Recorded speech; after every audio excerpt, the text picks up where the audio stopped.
Hey guys, thanks for tuning in. In this video, I'm going to show you how to fix a hole in the sheetrock if you don't have anything behind the hole to support it. Sometimes I feel like old Aussie around here, running around the house, ripping things off because you get upset if you have to fix something. But anyway, who doesn't like Ozzy Osbourne? So, with that said, I've got a hole in the garage wall. It's all sheetrocked. Rob the plumber and I have kind of been working around the place, watching a little bit of Ozzy, paint some stuff, put a fireplace in the other day. So what we're going to show you is how to fix a hole in the sheetrock. If it doesn't have a stud or anything behind it, there's nothing to attach the sheetrock to. It's a pretty easy repair. I hope this gets you out of a jam if you're trying to figure out, geez, I got a hole in my sheetrock. What am I going to do next? How do I fix this? There's nothing to attach the patch to. I'll show you how to kind of get around all that and get yourself out of a jam and how to fix it. So let's roll into this and I'll show you what to do.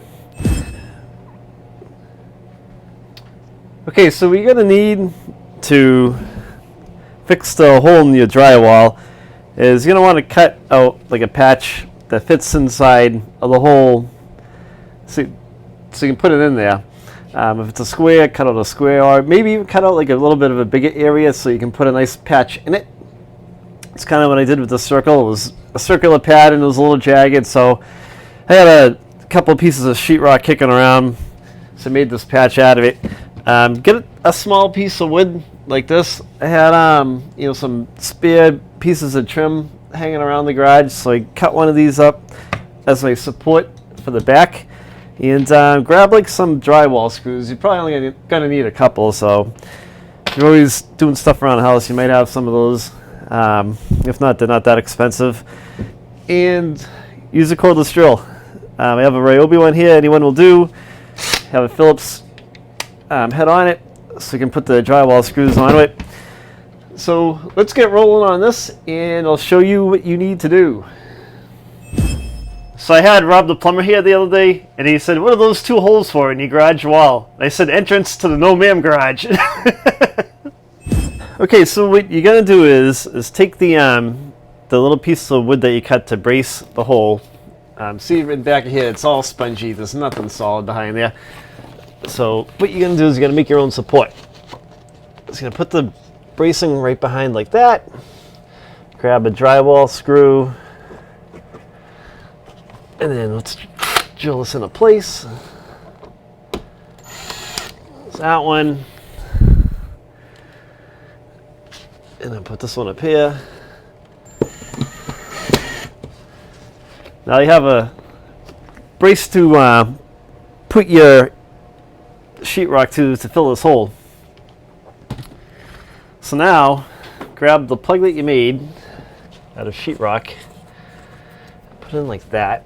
And make sure you're right on top of the brace that you cut.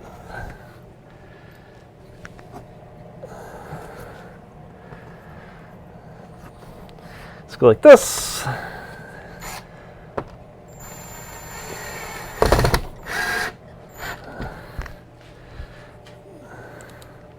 You go like this. Set up like that. Make sure you're right on the wood. Put it like that. Oop, just lost a bit out of my thing. So now what you can do is you can, finish patching the hole in the drywall. So I'm going to put some mesh over this one so I can then come in and mud it.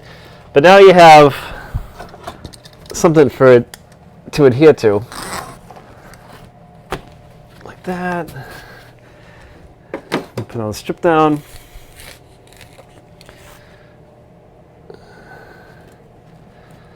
And then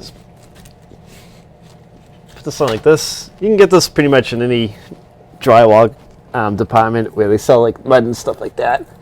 And Home Depot, or Lowe's, or wherever you have to go. Right. So now what I'm going to do is I'm going to come in with my drywall mud, go over this a couple of times, let it harden, go over it again, then sand it out and finish painting this garage.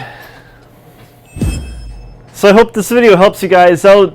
Don't forget to like the video if you liked it. Leave a comment if you have any questions. And don't forget to subscribe to the channel. We have a lot of great content coming out almost every single day.